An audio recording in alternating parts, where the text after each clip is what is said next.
révélation. La révélation.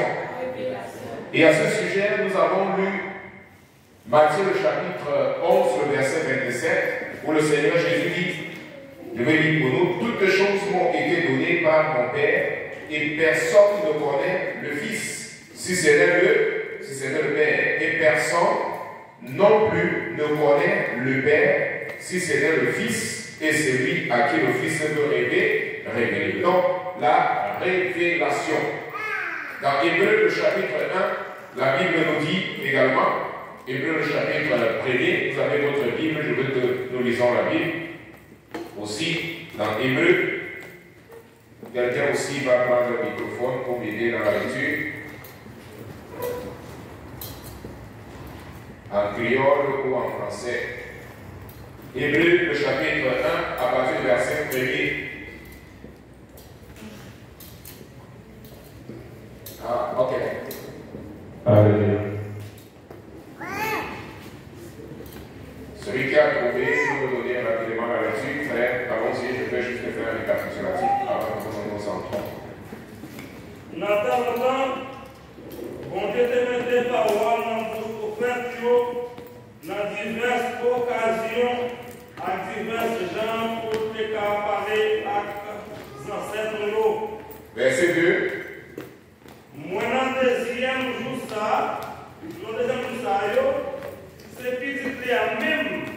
Dans le dernier jour, c'est petit là même. Bon Dieu te voyait parler avec nous dans nos lits. C'est à petit ça, bon Dieu te créé toute bagaille. Amen. Même mon Dieu te créé. C'est lui-même. Tout, mon Dieu choisi pour héritier toute bagaille. Amen. Donc, nous faisons cette relation entre Matthieu chapitre 11, le verset 27. La Bible nous dit que personne ne connaît Dieu si ce n'est le Fils. Amen. Personne ne connaît également le Fils si ce n'est le Père. Le Seigneur Jésus, déjà ici, il nous montre sa divinité et la relation qu'il y a entre lui et le Père. Amen.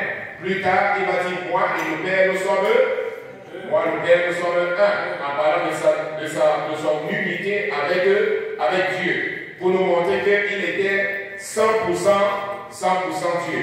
Voilà pourquoi il va affirmer plus tard, dans le livre de Jean, le chapitre 14, le verset 6, la réponse qu'il va donner à Philippe, en disant, je suis le chemin, je suis la vérité, et je suis la vie. Personne ne va au Père sauf que par moi. Donc, il est le chemin.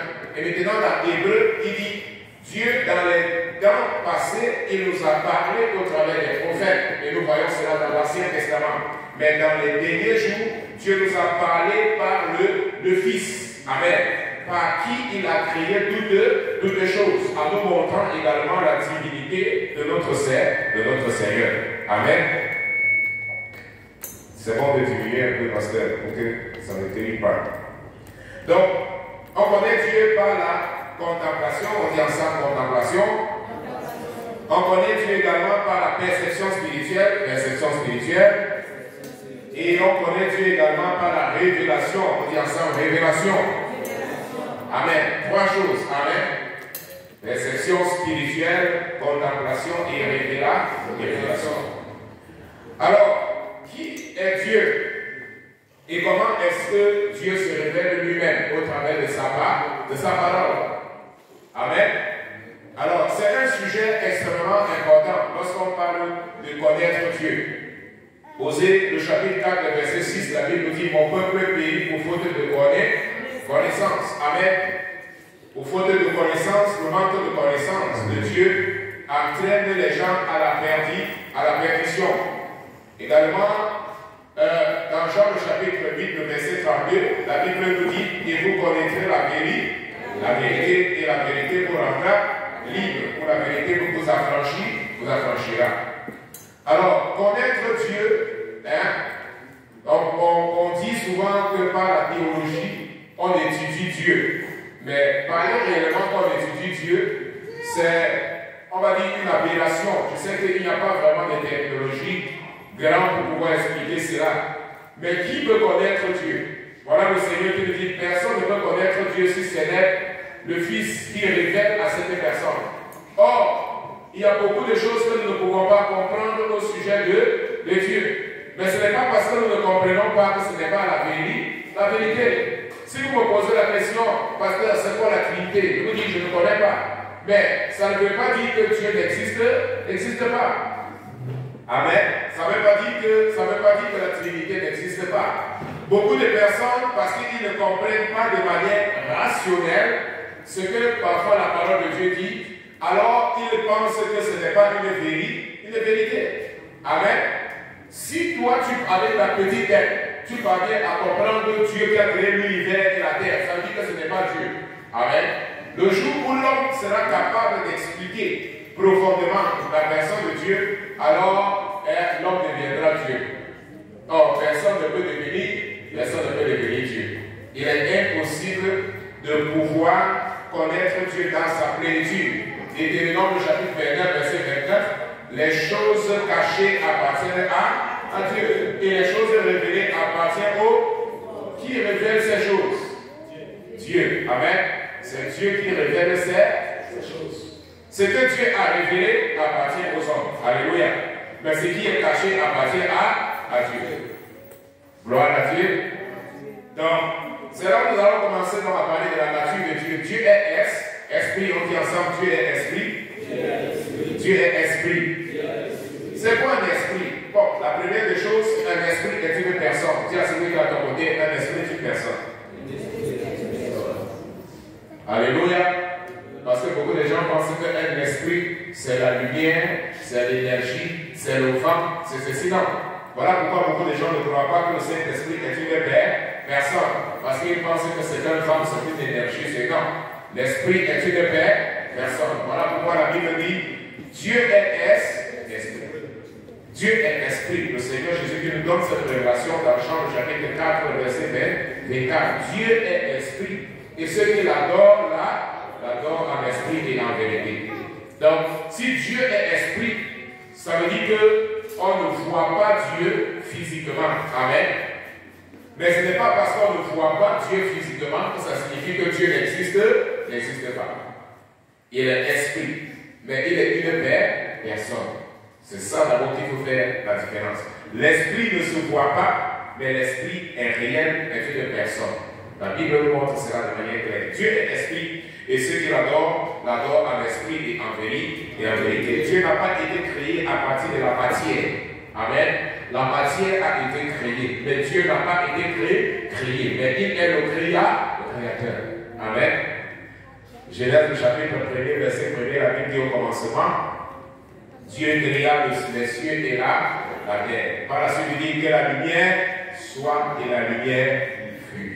Alléluia. Il dit, il a parlé par sa parole et les choses sont venues à l'existence. Amen. Donc, Dieu est esprit. Nous avons dit également que Dieu est éternel. Le deuxième point, c'est ce que nous avons parlé déjà. Dieu est éternel. Ça veut dire qu'il était et il sera toujours. Ça veut dire qu'il n'a pas de commencement et il n'a pas de fin. Amen. La Bible dit que Dieu habite dans l'éternité. Mais l'éternité habite en Dieu. Amen. C'est ça donc le paradoxe, on va dire un peu comme ça. Il habite dans l'éternité, mais l'éternité habite en lui. Amen. Voilà pourquoi il dit, je suis l'alpha, je suis l'oméga, je suis le commencement et je suis la fin. Gloire à Dieu. Gloire à Jésus. Frère, vous n'êtes pas content d'avoir un Dieu comme ça, qui connaît toutes les choses avant que la chose n'arrive. Vous et moi, nous sommes tellement limités. J'étais en train d'écouter une sœur, ce jour, elle était en train de dire que parfois, elle pensait, elle dit, Seigneur, il faut que je te donne quelques conseils. Amen. Elle dit, je pense que tu devais faire de telle manière, de telle manière, de telle manière, de telle manière. Ça, c'est sa prière, quand elle va prier. Et vous savez, nous aussi, nous sommes comme ça. Lorsqu'on va prier, on ne va pas demander à Dieu. Beaucoup de gens, lorsqu'ils vont prier, ils vont te dire à Dieu ce que Dieu doit faire. Vous savez ça? Ah, Seigneur, regarde. Seigneur, regarde. Seigneur, je voudrais que tu fasses ceci. Seigneur, je voudrais que tu fasses ceci. Je voudrais que tu fasses ceci. Je voudrais que tu fasses ceci. Et Dieu te regarde. Dieu qui connaît le début et qui connaît la fin, qui te regarde, il sait que s'il te donne ce que tu demandes, plus tard, cela va être un problème dans ta vie. Alléluia. Combien de personnes ici là se sont déjà réparties et ont dit merci Seigneur, pourquoi parce que tu ne m'as pas donné ce que j'ai demandé. Est-ce que c'était déjà arrivé de rendre grâce à Dieu parce que ce que tu as demandé, Dieu ne t'a pas donné? Amen. Les gens me regardent seulement. Frère, cela est arrivé plusieurs fois dans ma vie. Si ce n'est pas encore arrivé, ça va arriver. Parce que très souvent, ce que nous demandons des serpents au lieu du poisson. Amen. Nous demandons de la pierre, pas du pain à Dieu. Imaginez-vous un enfant qui arrive devant son père et dit Papa, donne-moi la pierre, j'ai faim. Qu'est-ce que tu vas faire, toi, pour tes parents là? Tu vas lui donner la pierre. Parce que tu sais que la pierre, ça va casser tous ses dents, ce n'est pas la molly. Mais très souvent, c'est ce que nous faisons, ce n'est pas ça, frère. On arrive devant Dieu, on dit Seigneur, en d'autres termes, je viens donne-moi la pierre. C'est comme une jeune fille qui prie, par exemple, pour son mariage. Elle regarde un jeune homme, par exemple, dans l'église, et elle pense que non, Seigneur, donne-moi frère Paul. Il n'y a pas de Paul ici, n'est-ce pas? Donne-moi frère Paul. Et Dieu regarde que si je te donne Paul, je suis en train de voir que d'ici 2 ans, Paul ne sera plus dans l'église. Alléluia. Mais comme elle ne connaît pas ce qui va arriver d'ici 2 ans, qu'est-ce qu'elle va faire? Elle va insister dans la prière, insister jusqu'à ce que Dieu ne va pas donner, parce que Dieu est un Père, il aime. Alléluia. Il aime chacun de nous. Il ne va pas donner Paul. Parce qu'il sait que d'ici quelques années, Paul, en réalité, il est dans l'église, mais son pied est dehors. Il vient simplement parce qu'il a un intérêt dans l'église. Il va refuser, il ne va pas donner. Et la sœur va être triste. Elle va être triste. Et le temps va passer. Et Dieu va préparer Jacques. Dieu va préparer Jacques pour elle. Et quand même, elle va dire, bon, déjà que Dieu ne m'a pas donné Paul, je peux quand même me marier avec Jacques. Elle s'est mariée avec Jacques. 2 ans plus tard, Jean est pasteur. Alléluia. Et 2 ans plus tard, Paul est en dehors de l'église. Alléluia. Et maintenant, elle regarde et dit, ah Seigneur, je te loue et je te bénis. Si j'étais avec Paul, je serais également dehors comme il est dehors. Mais grâce te soit dans Dieu parce que tu as préparé Jean pour moi. Maintenant, je suis en train de te servir. Alléluia. Les pensées de l'homme ne sont pas les pensées de Dieu. Alléluia. Dieu est éternel. Dieu est inébranlable, immuable. Dans le 3e point, ça veut dire que Dieu ne change pas. Il est le même hier, aujourd'hui et éternellement. Hébreux, le chapitre 13, le verset 8. Lisons Hébreux 13,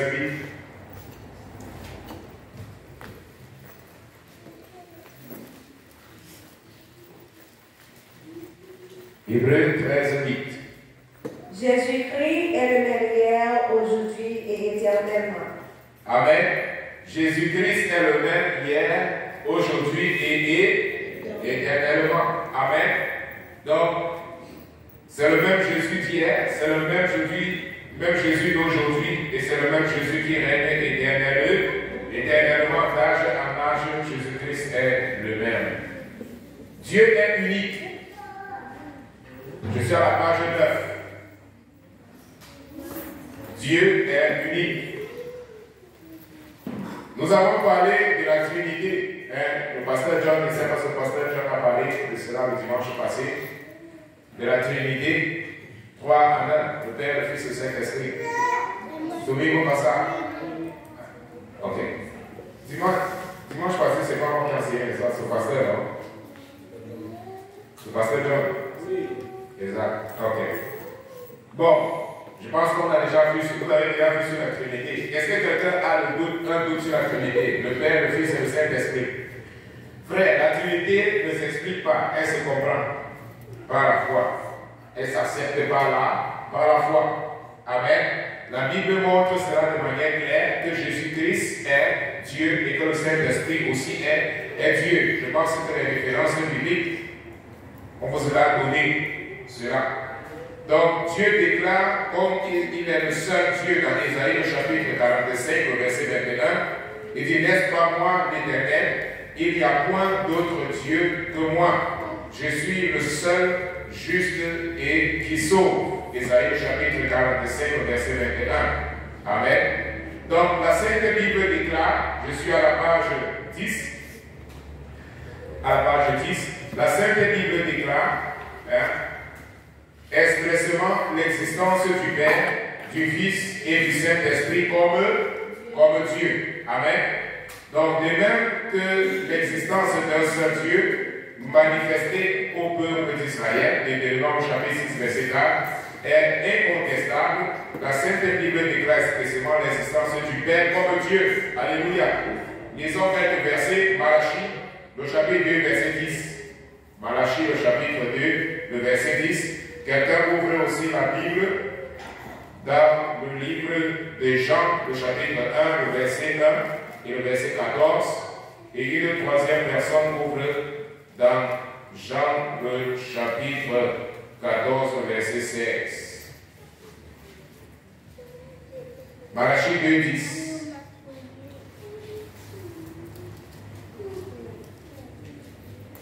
N'avons-nous pas tous un seul Père? N'est-ce pas un seul Dieu qui nous a créés? Pourquoi donc sommes-nous infidèles l'un envers l'autre, en profanant l'alliance de nos pères? Amen. Donc, nous avons un seul Dieu, la Bible dit le Père. La Bible présente Dieu également le Père. Amen. Dieu le Père. Maintenant, lisons le Fils. Il y a beaucoup d'autres versets, mais disons simplement un seul, parce que dans la prière sacerdotale, en fait, la prière dominicale, comme on dit souvent, le Seigneur Jésus, lorsqu'il enseignait les disciples à prier, il dit, vous allez prier de cette manière, notre Père qui est dans les cieux. Amen. Donc, le Seigneur Jésus a présenté le Père. Également, dans Matthieu, le chapitre 11, le verset 27, nous avons lu, la Bible dit clairement, personne ne connaît le Père. Donc, le Seigneur Jésus présente le Père. Amen. Et la Bible présente également le Père. Les prophètes ont présenté le Père. Maintenant, regardons le Fils. Jean, le chapitre 1, le verset 1 et le verset 14 aussi.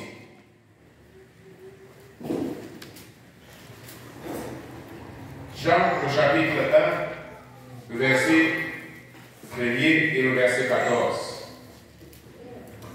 Au commencement était la parole, et la parole était avec Dieu, et la parole était Dieu.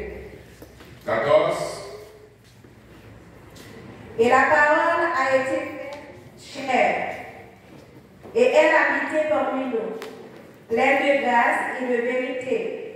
Et nous avons contemplé sa gloire, une gloire comme la gloire du Fils unique venu du Père. Amen. Au commencement était la part. Au commencement était la part. Et la parole était. La parole était. La parole était Dieu. Amen. Et qui est la parole? Dieu. Oui. La parole est Dieu. Amen. Mais selon le verset 14, qui est la parole? Jésus-Christ. Amen. Donc, c'est clair. Je dis toujours, il y a une logique mathématique même dans cette loi. Si A égale B et que B égale A, alors A égale.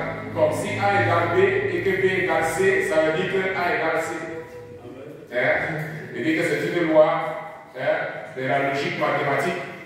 Si au commencement était la parole, et la parole était Dieu, et la parole a été faite de chair, et elle a habité parmi nous, pleine de grâce, et la parole est Jésus-Christ, alors Dieu est Jésus-Christ, ou Jésus-Christ est Dieu. C'est clair. Mais maintenant, vous savez, beaucoup de Bibles, comme la Bible des témoins de Jéhovah, dans ce verset, ils vont dire qu'au commencement était la parole était avec Dieu, et la parole était Dieu, avec un petit D. Parce qu'ils savent que ce verset, ce passage de la Bible se réfère à Jésus-Christ et non pas à Dieu le Père. Amen. Se réfère à Jésus-Christ. Et la parole déclare que Jésus-Christ est 100% Dieu. Le Saint-Esprit maintenant, Jean le chapitre 14, Jean 14. Jean chapitre 14, le verset 26, le verset 16. Jean 14, verset 26. Verset 16 d'abord. Et moi, je prierai le Père, et il vous donnera un autre consolateur, afin qu'il demeure éternellement avec vous. Amen. Jean chapitre 16, devant, le verset 26. Mais le consolateur, l'Esprit Saint, que le Père enverra en mon nom, vous enseignera toutes choses et vous rappellera tout ce que je vous ai dit. Amen. Donc, nous voyons clairement que le Seigneur Jésus est en train de parler ici du Saint-Esprit. Il dit, je prierai le Père et il vous envoyera un autre consolateur. Et la parole grecque qui est utilisée ici, c'est qu'il vous envoyera une autre personne de la même nature que moi. Amen. Et la nature que le Seigneur Jésus avait, c'était une nature divine. Donc, il nous présente de manière claire que le Saint-Esprit également est Dieu. Amen. Donc, lisons 1 Corinthiens, le chapitre 2, de notre passage sur le Saint-Esprit. 1 Corinthiens, le chapitre 2, le verset 9. Vous allez voir ce que... Il y a beaucoup de passages bien aimés que nous pouvons lire sur le Saint-Esprit. Parce que la Bible montre de manière claire que le Saint-Esprit n'est pas une énergie, mais le Saint-Esprit est une personne. Frère, cet enseignement est très fondamental lorsque nous étudions ce matin. Parce que si quelqu'un ne connaît pas la fonction de tout un chacun, alors beaucoup de gens, parfois, ne vont pas recevoir la bénédiction. Parce que beaucoup négligent le Saint-Esprit en pensant que le Saint-Esprit, simplement, il a une fonction secondaire. Non. Le Saint-Esprit est Dieu. Il a la même nature que Dieu le Père, il a la même nature que Dieu le Fils. Voilà pourquoi l'apôtre Paul va dire, n'attristez pas le Saint-Esprit, par lequel vous avez été rachetés. Il a le sceau du Saint-Esprit. Amen. Amen. Donc, faites dans l'adoration même, dans une bonne adoration. La Bible, le Seigneur Jésus dit, Dieu recherche les adorateurs, ceux qui l'adorent en esprit et en vérité. Il dit, le Père recherche les véritables adorateurs, ceux qui l'adorent en esprit et en vérité. Qui est la vérité? Jésus. Et la troisième personne, l'Esprit. Amen. Donc une adoration reçue par Dieu, c'est une adoration qui est guidée par le Saint-Esprit et qui est reçue par Jésus-Christ et présentée au Père. Toute la Trinité est impliquée dans l'adoration. Amen. Gloire à Dieu. Je disais à Corinthiens le chapitre combien? 2, verset 9. Verset 9. Mais, comme il est écrit, ce sont des choses que l'œil n'a point vues, que l'oreille n'a point entendues, et qui ne sont point montées au cœur de l'homme. Des choses que Dieu a préparées pour ceux qui l'aiment. Continue, 10. Dieu nous les a révélées par l'Esprit. C'est comment est écrit esprit là-bas? À grand E. Grand E. Ok. Par l'esprit, continue. Car l'Esprit sont tout. L'esprit fait comment? Sont tout. Même Même les profondeurs de Dieu. les profondeurs de Dieu. Qui est capable de sonder les profondeurs du Père si ce n'est Dieu lui-même? Il dit l'Esprit connaît tout. Regardez, l'Esprit connaît tout. Et nous savons que ça c'est un attribut de Dieu. Connaître toutes les choses. Il n'y a pas un ange qui connaît tout. Amen. Il n'y a aucune créature qui connaît toutes les choses. Est-ce que vous êtes avec moi ce matin? Frère, ne soyez pas distraits. Laissez les enfants s'asseoir. Ne soyez pas distraits. Le Saint-Esprit qui connaît toutes les choses. Si le Saint-Esprit connaît toutes les choses, ça veut dire que le Saint-Esprit est Dieu. Alléluia. Parce qu'il n'y a que Dieu qui connaît toutes les choses. Et plus encore, la Bible dit que le Saint-Esprit sonde les profondeurs de Dieu. Il n'y a que Dieu lui-même qui sonde les profondeurs, qui est lui-même, qui est Dieu lui-même, qui peut connaître les choses de Dieu? Si c'était Dieu lui-même. Amen. Donc le Saint-Esprit est 100% Dieu. Bon.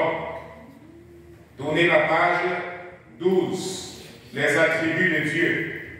Les attributs de Dieu à la page 12. Nous allons pas insister sur la Trinité. Si quelqu'un a les doutes après, nous allons ensemble voir. 12. Les attributs de Dieu. Vous êtes à la page. Le premier point dit quoi? Dieu est tout puissant. Dieu est tout puissant, tout suffisant et souverain. On lit ensemble 1, 2, 3. Il ne dépend pas. À partir de il ne dépend pas. 1, 2, 3. Il ne dépend de personne pour être ce qu'il est et faire ce qu'il est. On va lire tous ensemble. Amen. Quels sont ceux qui ont les livres? Vous avez le livre? Quels sont ceux qui lisent en français? Quels sont ceux qui lisent en français le livre? La sœur lit en français. Qui d'autre lit en français? Sœur, quels sont ceux qui lisent en français?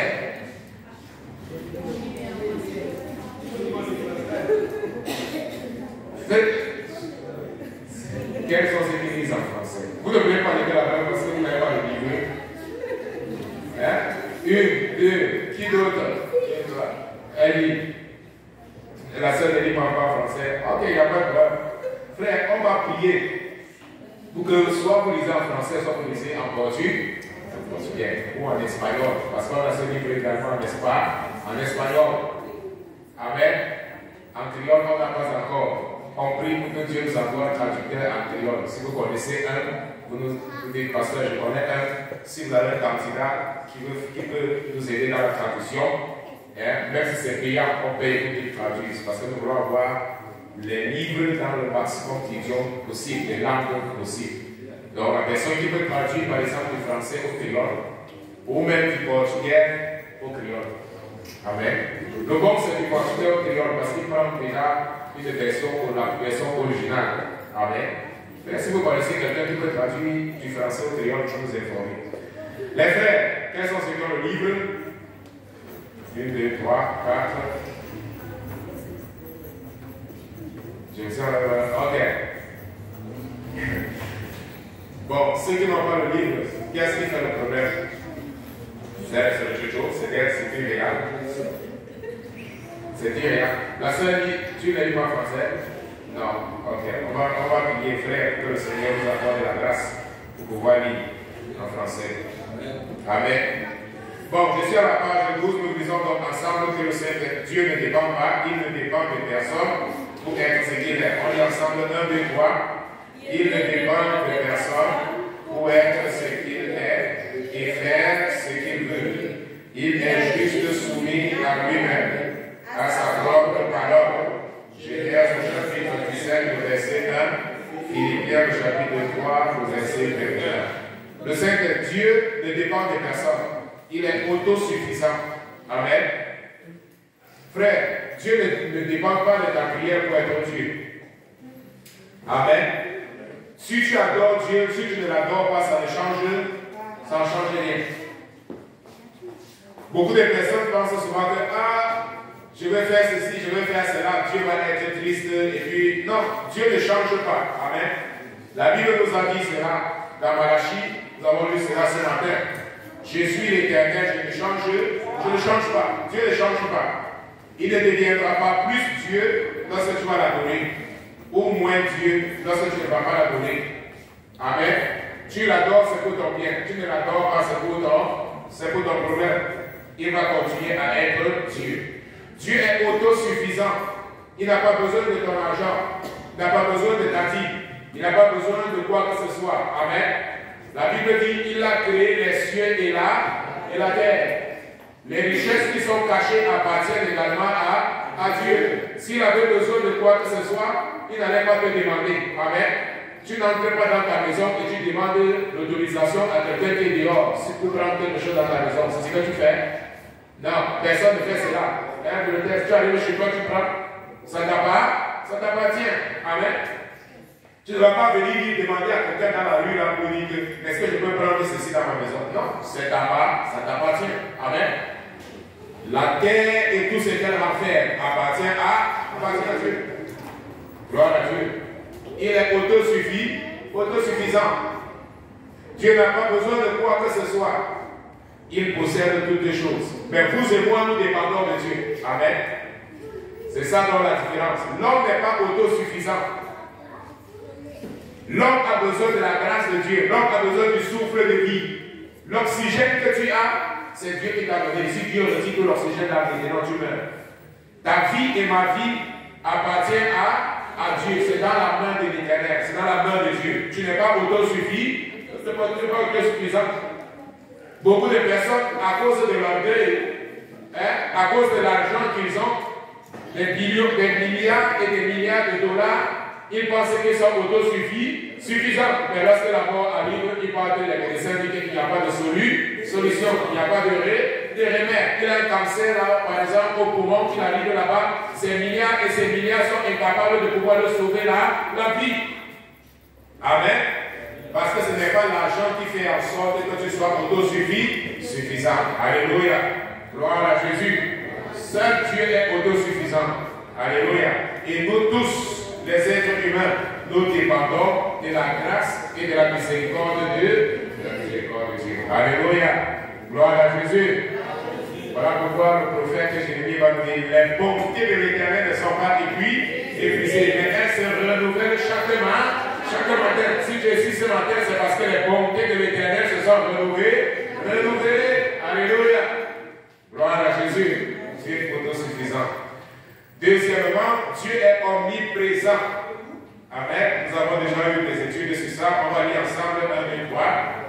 Dieu est en tout lieu en même temps. On va lire le Psaume 139, le verset 7 jusqu'au verset 10. On attend ceux qui n'ont pas le livre d'ouvrir.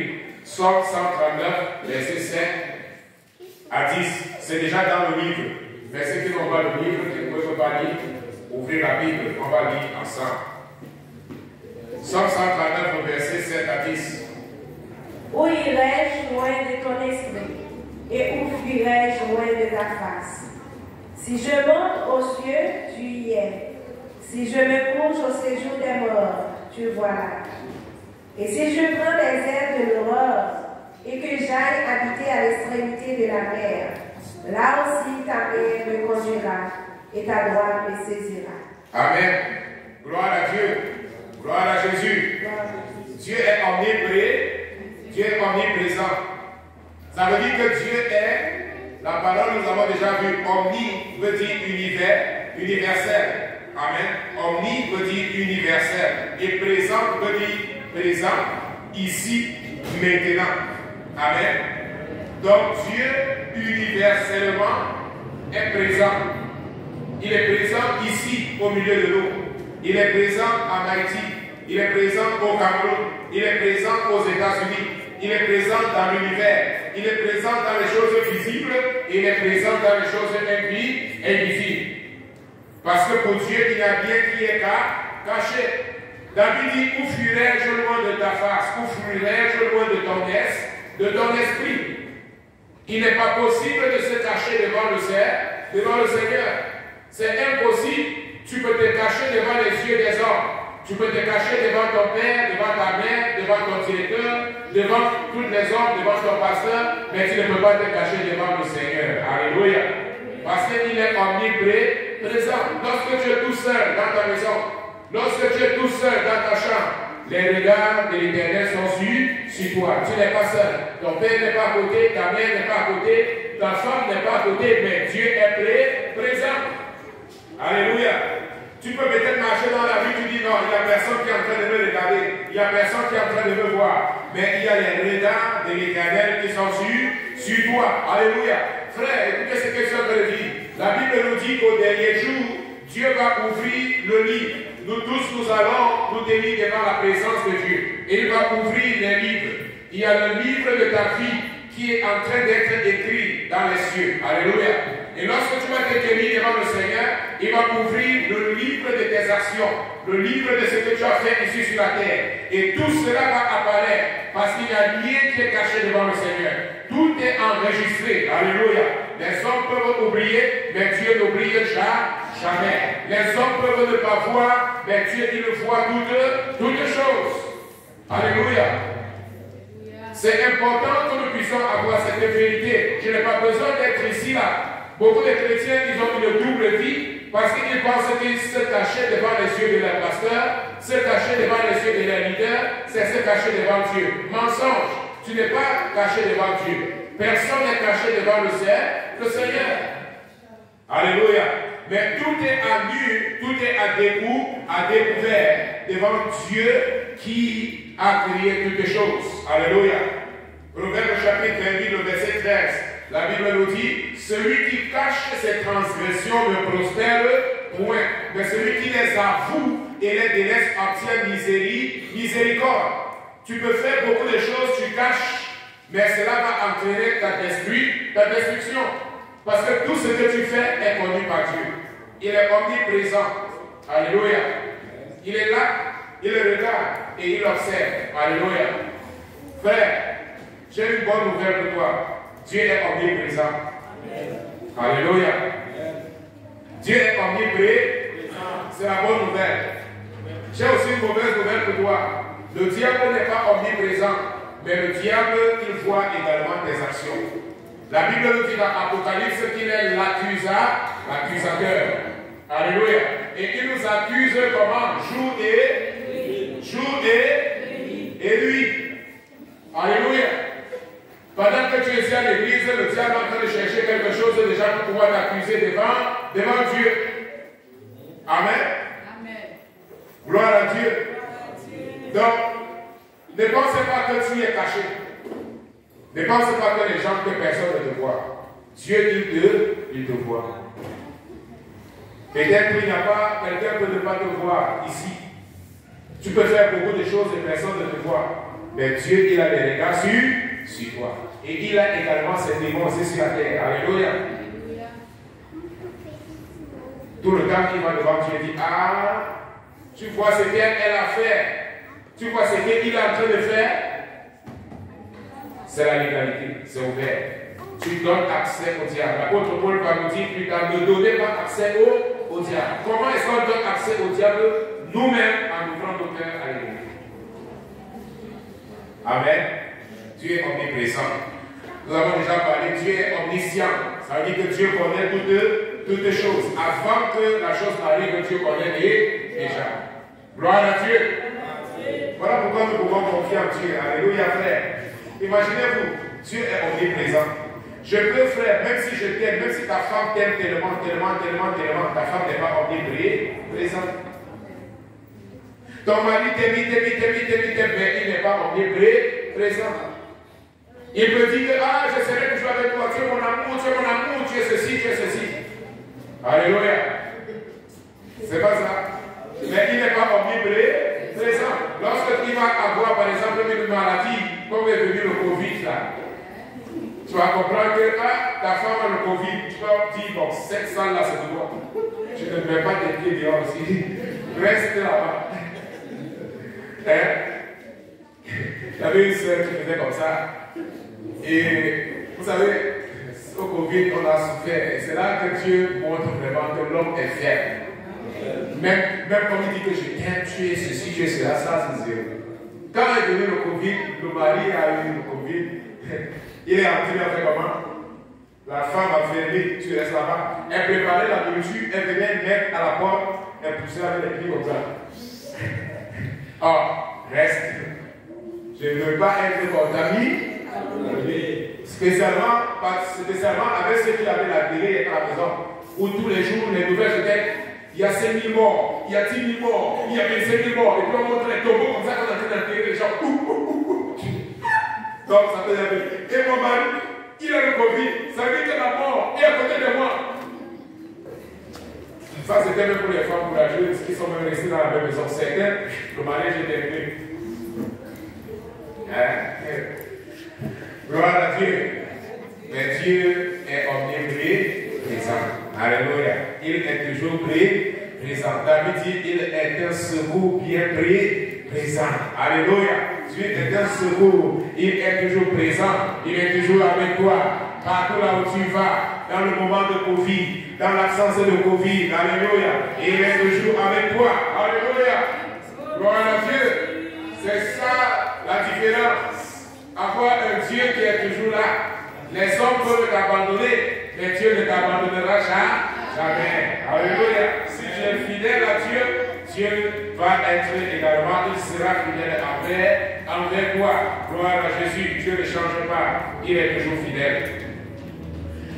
Nous avons vu également qu'il est le seul Dieu. Nous avons déjà vu cela. Le verbe point, c'est il est le créateur de toutes choses. Nous avons déjà parlé également de cela. Au commencement était la parole. Et la parole était avec Dieu. Et la parole était Dieu. Amen. Gloire à Dieu. Elle était au commencement avec Dieu. Et toutes les choses ont été faites par elle. Et rien de ce qui a été créé n'a été fait ou n'a été fait, oui, sans elle. Alléluia. Donc Dieu est le créateur de toutes les choses. Le soleil, la lune, les étoiles, tout ce que nous observons a été créé par Dieu. Et même les choses que nous n'observons pas ont toujours été créées par Dieu. Alléluia. Parce qu'il est le créateur de toutes les choses. Dieu n'est pas le créateur du mal. Amen. Dieu n'est pas le créateur du péché. Nous savons que le péché existe à cause de la désobéissance de l'homme. Hein? Beaucoup de gens parfois ils disent que mais voilà, pour si Dieu existe, pourquoi ceci arrive? Ce n'est pas Dieu qui a fait. Mais Dieu a donné le libre arbitre, c'est-à-dire la capacité de choisir, la capacité de prendre les décisions. Dieu n'a pas créé des robots. Amen. Mais Dieu a créé des hommes avec la capacité de prendre les décisions. Alléluia. Gloire à Dieu. Dieu ne crée pas de machine parce qu'il veut avoir une relation personnelle avec chacun de nous. Sixièmement, il est Adonai. Disons ensemble Adonai. Adonai. C'est quoi Adonai? La définition est là. Le Seigneur sur toutes les choses. Demande à celui qui a ton côté, est-ce que Jésus est le Seigneur de ta vie? Est-ce que Jésus est le Seigneur de ta vie? Alléluia. La jeunesse, regardez-moi. Está tudo bem para vocês? Está tranquilo? Estão entendendo? Então, muito bom. Est-ce que Jésus est le Seigneur de ta vie? C'est quoi le Seigneur? C'est quoi pour alors c'est qui est le Seigneur? Quand on dit que Seigneur, un Seigneur par exemple,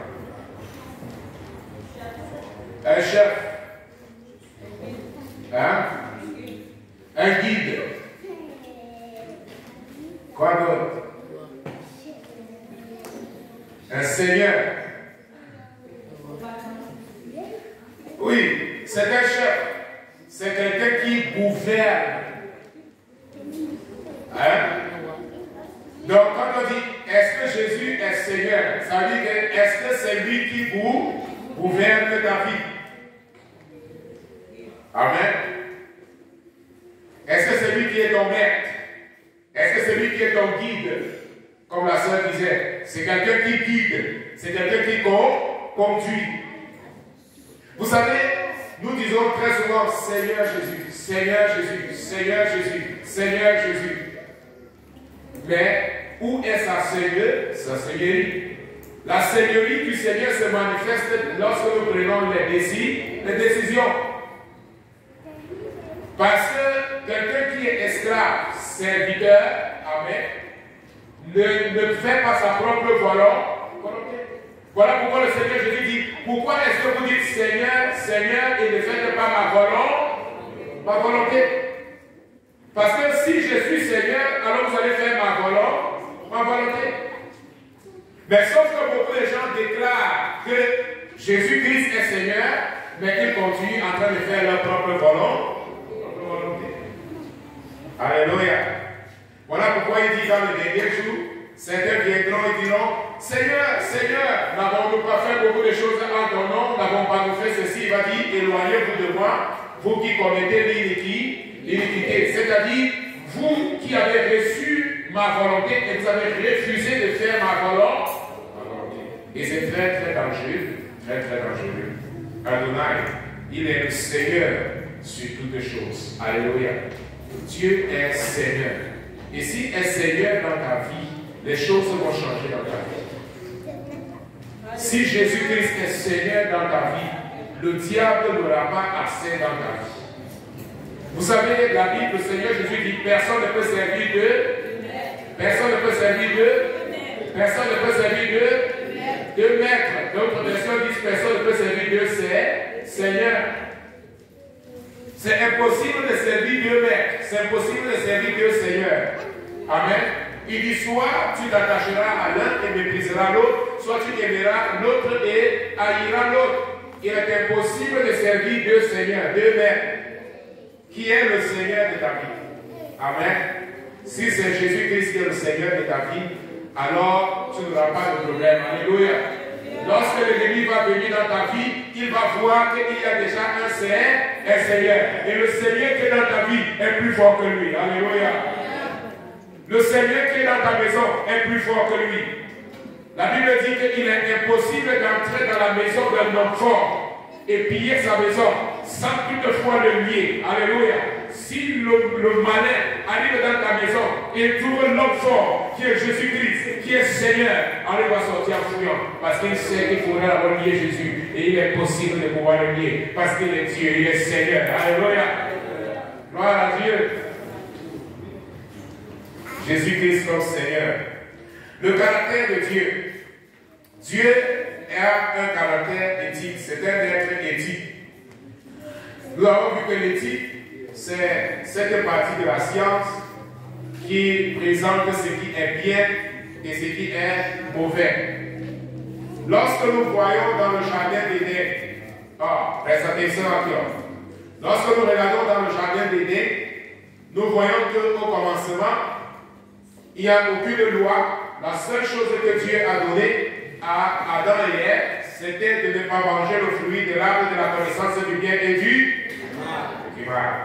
C'était la seule chose que Dieu avait définie. Donc, il n'y avait pas d'éthique de l'homme, il n'y avait pas d'éthique de la femme.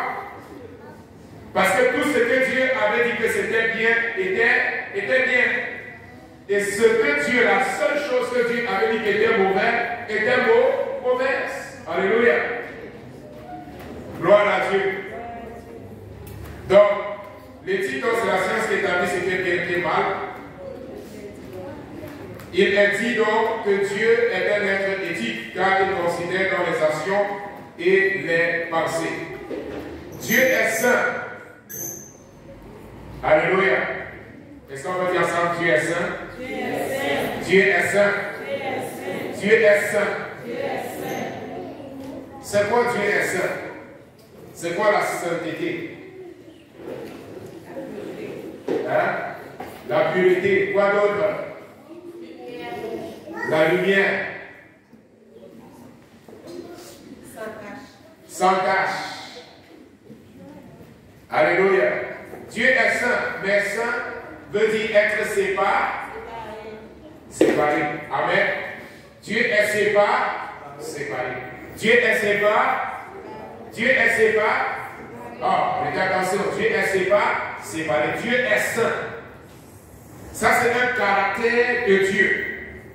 En lui, il n'y a pas de ténèbres. Amen.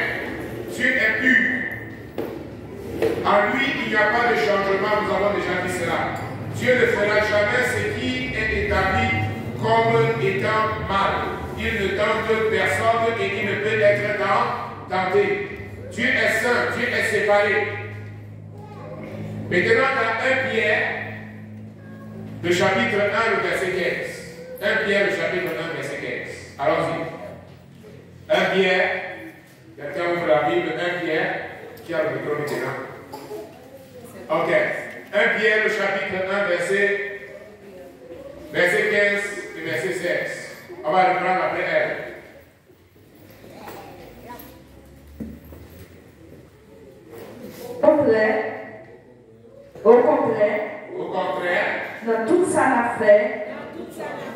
C'est pour nous connaître. Tant que mon Dieu qui est le noir, bon être tout.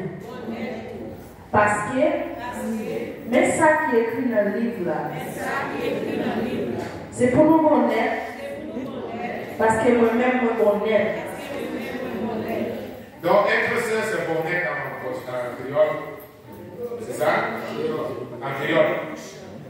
Donc, en français, mais puisque celui qui vous a appelé est saint. Amen. Vous aussi soyez, comment? Dans toute votre compte, selon ce qu'il est écrit, le verset 16, en créole.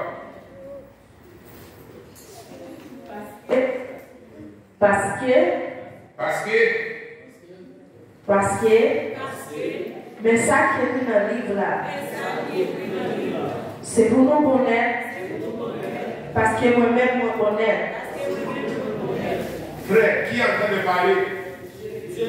Il est en train de parler à qui? À nous. Amen.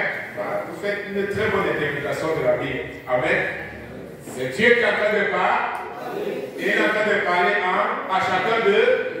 Il dit, comme moi je suis saint, vous aussi soyez saints. Comme moi je suis séparé, vous aussi soyez séparés. Comme moi je suis la lumière, vous aussi soyez la lumière. Comme moi je suis pur, vous aussi soyez purs. Et comment vous soyez purs? Dans toute votre conduite. Oh, faites attention. Dans toute notre conduite, nous devons être saints. Nous devons refléter la sainteté de Dieu. Nous devons refléter la pureté de Dieu. Nous devons refléter ce que Dieu réellement est. Et la Bible nous dit qu'il est la lumière. Donc lorsque tu marches dans la rue, les gens doivent regarder en toi la lumière. Lorsque tu marches là-bas dans l'école, il n'y a personne qui te regarde. Dieu est présent. On doit être capable de voir la sainteté de Dieu dans ta vie.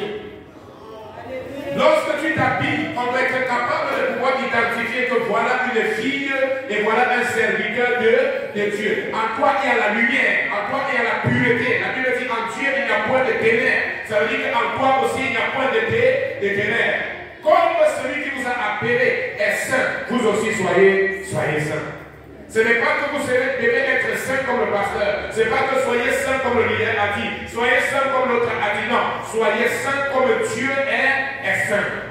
La part, le niveau que Dieu nous donne, ce n'est pas un homme, mais le niveau, c'est lui-même. Frère, vous comprenez notre appel? Il dit, comme celui qui vous a appelé, qui t'a appelé? Ce n'est pas le pasteur qui t'a appelé. C'est Dieu qui t'a appelé. Voilà pourquoi beaucoup de gens sont équivoqués. Quand le pasteur vient lui donner une exhortation, elle se met en colère. Elle ne comprend pas que ce n'est pas le pasteur qui l'a appelé à la sainteté.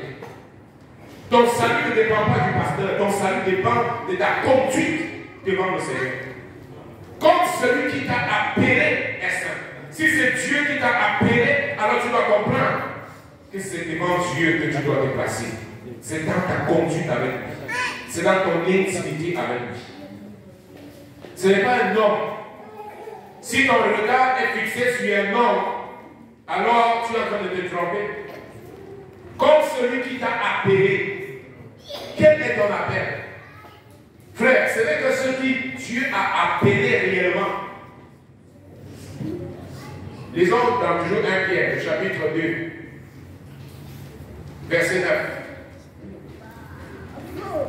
Frère, vous savez, beaucoup de gens à la fin vont se tenir devant le Seigneur et ils vont pleurer tout simplement parce qu'ils n'ont pas profité de l'occasion et de l'opportunité que le Seigneur les a donné. 1 Pierre chapitre 2, verset 9. Mais nous-mêmes, nous serons race, bon Dieu choisi. Nous c'est qui? Nous race, bon Dieu choisi. Nous serons. Qui a choisi? Bon Dieu. Bon Dieu. Nous avons bon prêtre à servir.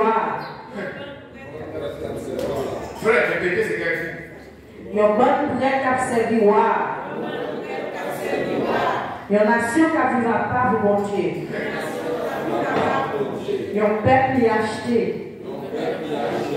Il fait tout ça pour le café. Tout le monde connaît belle la gagne Dieu qui fait. Bon Dieu qui le nous sorti dans le noir.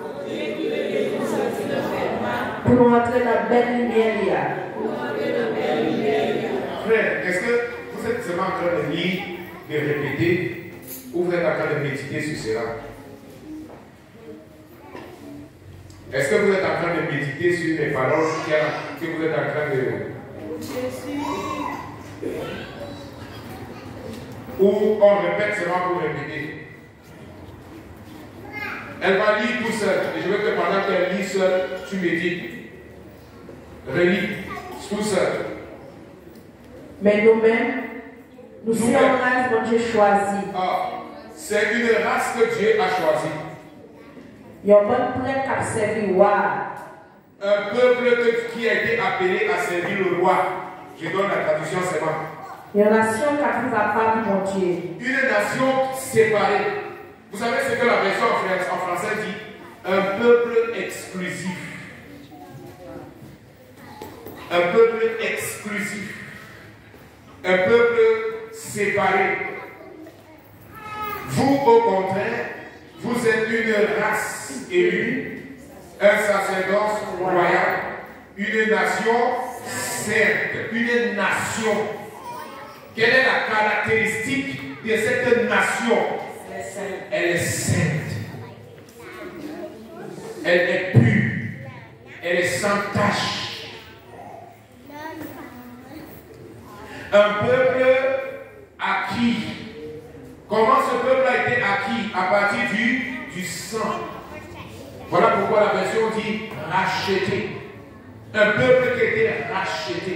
Un peuple que Christ a acquis.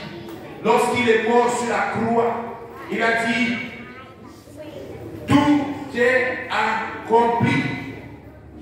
Il a acquis, il a acheté au prix de son sang. Quoi d'autre? Mais pourquoi est-ce qu'il a fait tout cela, un peuple acquis? Afin que vous annonciez. Afin que vous annonciez quoi? Les vertus de celui qui vous a appelé. Vous annonciez les vertus, pas tes vertus à toi, mais les vertus de celui qui vous a appelé. Et celui qui t'a appelé est saint. Ça veut dire que ces vertus, c'est sainteté. Tu dois annoncer la sainteté de Dieu. Et tu ne peux pas annoncer quelque chose que tu n'es pas. Alléluia. Gloire à Dieu.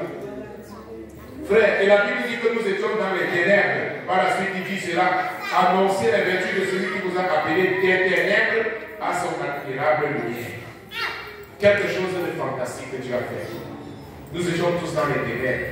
Nous étions morts dans nos péchés. Nous étions morts dans nos offenses. Le Seigneur, dans sa grâce, il est parti, il t'a retiré là-bas lorsque tu étais perdu dans la boue du péché. Il t'a sauvé, il a purifié ton âme. Il t'a lavé par son sang. Maintenant, tu es saint, tu es pur. Maintenant, tu te montres ça au monde. L'œuvre que j'ai réalisée dans ta vie. La sainteté qui habite en toi. Soyez saints, comme moi, l'Éternel, je suis saint. Soyez séparés, comme moi, l'Éternel, je suis séparé. Voilà pourquoi la Bible plus tard, Jacques va nous dire, Jacques 4, 4. Jacques au chapitre 4, verset 4.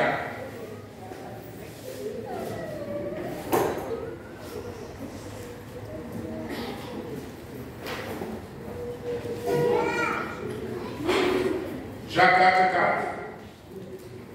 À l'amour, pas de confiance dans mon Dieu. Est-ce que nous pas connaissons nos amis du monde? C'est l'ennemi mon Dieu. Moun qui veut les amis du monde, il veut l'ennemi mon Dieu. Qui veut être ennemi de Dieu ici?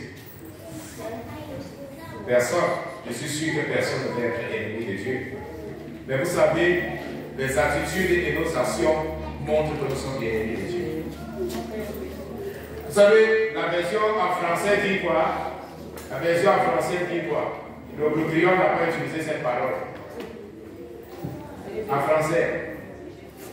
Adultère. Adultère. Que vous êtes? Adultère. Quelle est la femme qui aimerait épouser un homme adultère?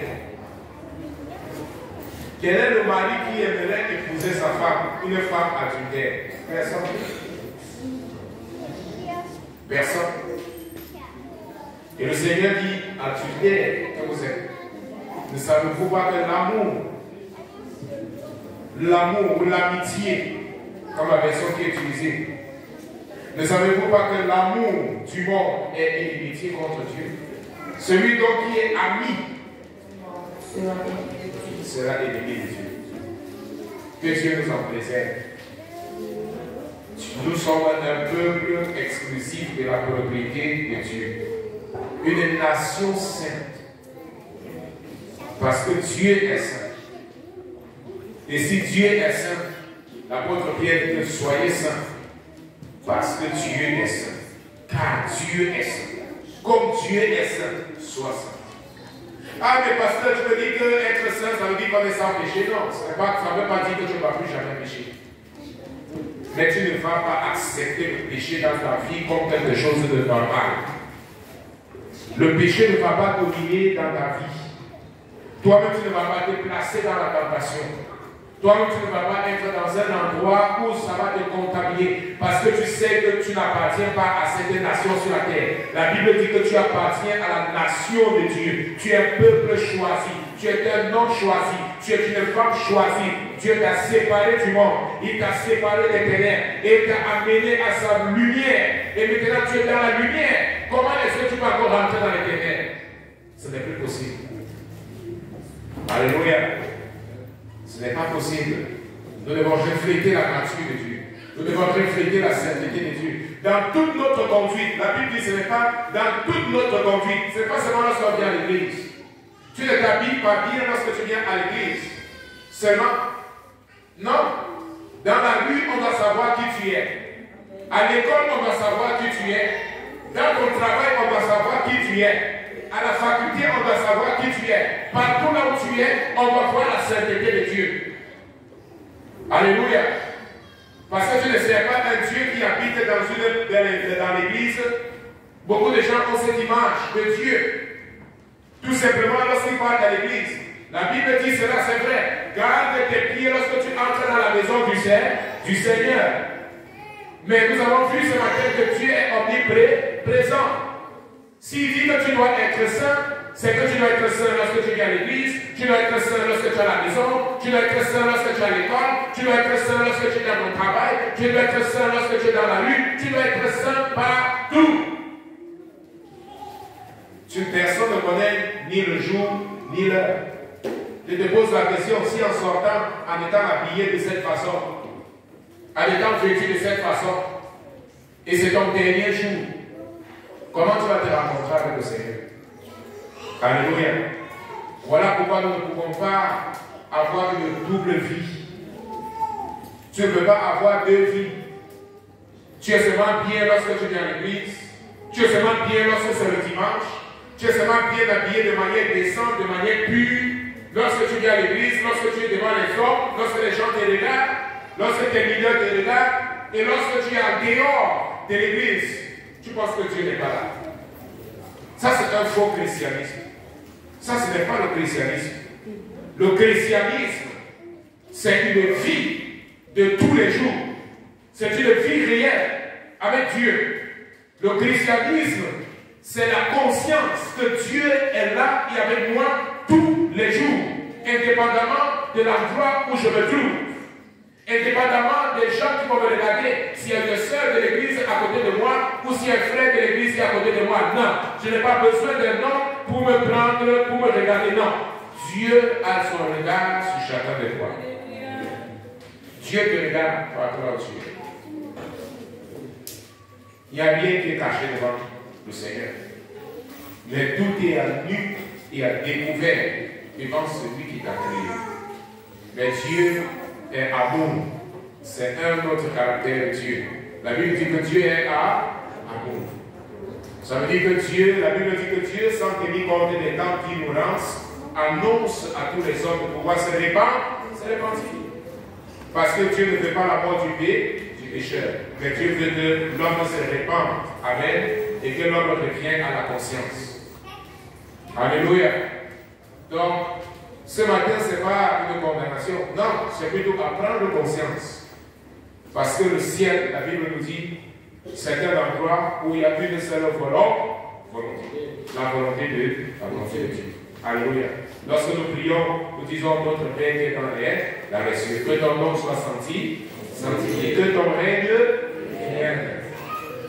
Et que ta volonté soit faite sur la comme est faite au ciel. Comme cela est déjà établi dans le ciel, alors ta volonté se manifeste également sur la terre. Et la volonté de Dieu qui est dans le ciel, c'est la sainteté, c'est la pureté, c'est la sanctification. Alors cela se manifeste également dans ta vie, dans ta maison. Alléluia. Josué, le chapitre 24, verset 15. Il dit au peuple d'Israël, choisissez donc qui est-ce que vous allez servir. Mais une chose je connais, moi et ma maison, nous servirons l'Éternel. Jésus a dit, dans ma maison, il n'y aura pas quelque chose qui est pur. Dans ma maison, il ne va pas entrer quelque chose qui est pur. Il n'y a rien de souillé, il n'y a rien de contaminé. Moi et ma maison, nous servirons l'Éternel. Jésus est en train de mettre une barrière. Ici, c'est seulement les choses pures qui entrent. Ici, c'est seulement les choses saintes qui entrent. Et là où il y a la sainteté, il y a le Seigneur. Là où il y a la pureté, il y a le Seigneur. Le Seigneur n'habite pas dans un endroit en désordre. Le Saint-Esprit n'habite pas dans un endroit désordonné. Alléluia. Mais le Dieu est un Dieu d'ordre. Gloire à Dieu. Je m'arrête là. Que le Seigneur puisse nous bénir ce matin. Que la grâce de Dieu soit sur chacun de nous. Est-ce qu'il y a une question? Est-ce qu'il y a une question? Oui. Je donne le micro.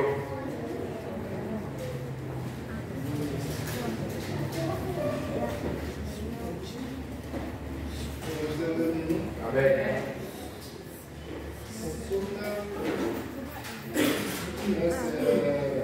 1 Jean, verset 5. 1 Jean ou 1 Jean? 1 Pierre. 1 Pierre, ok. Question t'en posée. C'est quoi un prisonnier de Dieu? Ok, c'est quoi un prisonnier de Dieu? Prisonnier de Dieu, on commence d'abord par dire, c'est quoi un prisonnier? Un prisonnier, c'est comme un esclave. Un prisonnier, c'est quelqu'un qui ne fait pas sa propre volonté. Amen. Et peu comme un esclave, on peut dire comme ça. Donc, lorsque la Bible dit un prisonnier de Dieu, ce n'est pas... Il a un sens, il a deux sens. En fait, je donne le plus commun. Le sens littéraire, c'est d'abord que nous comprenons qu'un prisonnier, c'est quelqu'un qui ne fait pas sa volonté. Amen. Mais maintenant, un prisonnier, ce n'est pas parce qu'il a fait quelque chose, parce que dans les choses normales, le prisonnier, c'est quelqu'un qui a commis un crime. Amen. Il a commis un crime et il va en prison. Ou on suspecte qu'il a commis un crime, parce que personne ne va en prison parce qu'il est juste. Amen. Pour qu'on te mette en prison, il faut qu'il y ait un accusateur. Amen. Qu'on t'accuse de quelque chose, que cela soit vrai ou pas. Amen. Parce qu'il y a des gens qui vont en prison, qu'elles n'ont pas commis le crime, mais il y a une accusation qui est sur eux. Amen. Donc, quelqu'un va en prison parce qu'il a commis un crime. Il devient un prisonnier. Mais maintenant, dans le cas du Seigneur, que l'apôtre qui est révélé ici, ce n'est pas parce que l'homme a commis un crime qu'il devient prisonnier de Dieu. Non. Mais le sens qu'il est en train de dire ici, que nous devons prendre, c'est que, premièrement, vous comprenez que le prisonnier ne fait pas sa propre volonté. Amen. Mais maintenant, nous comprenons que celui qui a été appelé, c'est pour faire la volonté de Dieu. C'est ça un prisonnier. Il ne fait plus sa propre volonté, mais il fait la volonté de Dieu. Mais il n'est pas obligé à faire la volonté de Dieu. Parce qu'un prisonnier normal, il est obligé à être en prison. Amen. Il est obligé à être en prison. Mais nous sommes comme des prisonniers de Dieu, mais en étant libres. Amen. Amen. Mais en ce temps, nous ne sommes pas vraiment un prisonnier de Dieu. Oui, non, prisonnier de Dieu, ça veut dire que nous ne cherchons pas à faire notre propre volonté. C'est dans ce sens. Mais ce n'est pas dans le sens littéral, parce qu'un prisonnier est obligé d'être en prison. Mais toi et moi ici, nous ne sommes pas obligés de rester avec Dieu. Amen. Vous connaissez beaucoup de personnes qui sont sorties de l'église, oui ou non? Vous connaissez beaucoup qui étaient serviteurs de Dieu et qui sont sortis. Amen. Ça veut dire qu'ils n'étaient pas des prisonniers. On va dire comme ça, ils n'étaient pas des prisonniers qui ne pouvaient pas sortir. Non, tu continues à avoir le libre arbitre. Amen. Mais maintenant, comme tu as la révélation de Dieu, alléluia, est-ce que quelqu'un qu'on a tiré de la boue, qu'il était sale, il parvient encore à retrouver dans la boue en disant non? Amen. Donc, quand tu évalues ta vie du passé et ta vie actuelle, tu dis que cela vaut la peine d'être avec le Seigneur. Alléluia. Tu comprends que Dieu t'aime. C'est parce que Dieu t'aime qui te dit de ne pas faire ceci et de ne pas faire cela. Donc, c'est à cause de l'amour maintenant que nous restons à Dieu. Et cet amour nous contraint à pouvoir rechercher sa volonté. Amen. Ce n'est qu'en faisant la volonté de Dieu que tu seras heureux. Oui, tu peux passer au micro, frère, de test. Bonjour, béni. Amen. Alors, Pasteur Simon, question première. Il dit, faisons-le. Ça veut dire qu'il est en train de parler de tout le conseil, la Trinité, le Père, le Fils et le Saint-Esprit. Faisons l'homme à notre image et à notre ressemblance. Bon, la ressemblance que la Bible est en train de parler, ce n'est pas que l'homme devait avoir la nature de Dieu. Parce qu'il est impossible d'avoir la nature de Dieu. Je veux dire, dans le sens d'être comme Dieu. Dans la Trinité, le Père, le Fils et le Saint-Esprit, personne n'a été créé. Le Père n'a pas été créé, le Fils n'a pas été créé, le Saint-Esprit n'a pas été créé. Donc c'est le droit à main. Amen. Ils sont éternels. D'éternité en éternité, c'est Dieu. Il est Dieu. Donc, quand Dieu dit faisons l'homme à notre image et à notre ressemblance, il est en train de parler ici au moins de 2 ou de 3 choses. Mais je vais peut-être éliminer, parler simplement d'une chose. La ressemblance, c'est la ressemblance dans le caractère de Dieu. Amen. Nous avons déjà vu ici, lorsque la Bible dit vous serez saints, comme moi je suis saint. C'est-à-dire la ressemblance du caractère de Dieu. Je suis amour, donc le texte doit manifester également cet amour. Je suis pur, donc en Bénéteste également, on doit retrouver la pureté. Donc c'est cela, l'image du caractère de Dieu. La ressemblance dont il est question. Maintenant, dans Ésaïe, quand il dit qu'il n'y a point de semblable, c'est clair, il n'y a point de semblable comme Dieu il est. Amen. C'est-à-dire le Créateur, il n'y a point d'autre Créateur. Il n'y a personne d'autre qui peut dire j'ai aidé Dieu à pouvoir faire quelque chose. Amen. Donc, la ressemblance d'Ésaïe, c'est en termes de la divinité. Alors que la ressemblance dans Genèse, c'est en termes du caractère de Dieu. Amen. Donc, Dieu nous a créés à son image. Ça veut dire que nous avons la personnalité. Nous devons rechercher à avoir ce caractère, la sainteté, la pureté, l'amour. Amen. Cela doit s'apparaître la miséricorde. Ce sont des attributs que Dieu partage avec les hommes, avec ses enfants. Voilà pourquoi il dit, heureux les miséricordieux, car ils auront aussi la miséricorde. Ça, c'est une image de Dieu. Parce que Dieu est miséricorde ou miséricordieux. Alors il dit que toi aussi, ma fille, tu dois être miséricorde, l'image de Dieu. Amen. Donc, l'image, c'est le caractère de Dieu que nous devons présenter. C'est pas. Amen.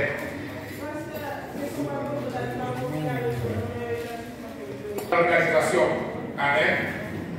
Si c'est un collègue qui est fonctionnaire comme toi, ça veut dire que ce n'est pas le collègue qui est ton chef. Ton chef, c'est celui qui est chef de vous deux. Donc, voilà, le chef a demandé de faire telle chose. Et ton collègue veut faire une autre chose. Non, tu vas lui dire que, bon, avec politesse, c'est un frère. C'est pas que tu vas te révéler et dire, je ne fais pas. Non, tu vas dire, non, moi je veux faire ce que le chef a demandé que nous puissions faire. Tu vas lui dire avec humblement, tu vas lui dire clairement que tu ne vas pas obéir à son commandement parce qu'il n'est pas ton chef. Mais tu ne vas pas lui dire que tu n'es pas mon chef, je n'obéis pas. Amen. Spécialement nous qui sommes étrangers, hein, et même pas seulement parce que nous sommes étrangers, mais parce que tu es chrétien. Et nous devons toujours avoir une attitude et un comportement qui reflète le caractère de Dieu. Qui sait, Dieu veut t'utiliser pour pouvoir sauver cette personne. Amen. Et demain, tu vas lui prêcher l'évangile. Donc, quand elle va voir par ton attitude d'obéissance déjà au chef et ton attitude également de respect envers elle, alors la personne va aussi te respecter. Amen. Donc, je suis quelque part et j'ai mon collègue et nous avons une hiérarchie. Le chef nous demande à nous deux de faire telle ou telle chose. Et maintenant, lui, il ne veut pas obéir au chef. Pour lui, il veut plutôt faire autre chose. Je lui dis, mon ami, je pense qu'il est sage d'obéir à notre chef, d'obéir à ce que le chef a demandé que nous puissions faire. Je sais qu'il y a beaucoup qui ne vont pas accepter, qui seront têtus. Tu dis, bon, en tout cas, mais moi, je pense que c'est une bonne chose, parce que si ça ne marche pas, au moins moi, je vais obéir à mon chef. Je vais obéir à ce que le chef a dit. Quitte à ce que ça ne marche pas, ça ne sera pas ta responsabilité. Maintenant, si toi, tu obéis à quelqu'un qui n'est pas ton chef, lorsque le chef a béni, le chef va te demander pourquoi est-ce que tu n'as pas fait ce que moi je t'ai demandé. Et ça serait une mauvaise chose. Tu vas désobéir à celui qui est ton chef. Et ça ne sera pas une bonne chose, tu seras de désobéir aussi à Dieu. D'accord? Donc, tu es quelque part, mais le fond ton collègue avec un respect. Dis-lui que vraiment je suis désolé, mais je pense qu'il est sage que nous puissions faire ce que notre patron nous a demandé. Si ce que ton patron t'a demandé n'est pas le péché, si ce n'est pas en contradiction avec la parole de Dieu, tu dois obéir. La Bible nous dit que nous devons obéir à nos maîtres, c'est-à-dire à ceux qui sont au-dessus de nous, que toutes les personnes soient soumises aux autorités supérieures. Nous devons être soumis aux autorités supérieures. Amen. Si ces autorités-là, ce qu'ils nous demandent n'est pas contraire à ce que la parole de Dieu nous dit. Amen. Donc faisons très attention. N'obéis pas à quelqu'un d'autre qui n'est pas ton chef. S'il n'est pas ton chef, alors il n'a pas le droit de commander sur toi. Et je sais que beaucoup des étrangers tombent là parce qu'ils disent que c'est mieux d'avoir un ami qui va m'aider que d'obéir à mon chef. Non, ne sois pas en accord avec les rebelles. Si quelqu'un veut se révolter contre le patron, alors toi ne te révolte pas. Dieu va t'honorer. Amen. Dieu n'honore pas les gens qui sont dans la désobéissance, mais Dieu honore ceux qui sont dans l'obéissance. Il vaut mieux être persécuté en obéissant à Dieu que d'être persécuté en désobéissant à Dieu. Amen. Bon, que Dieu vous bénisse. Je pense que nous allons nous arrêter là ce matin.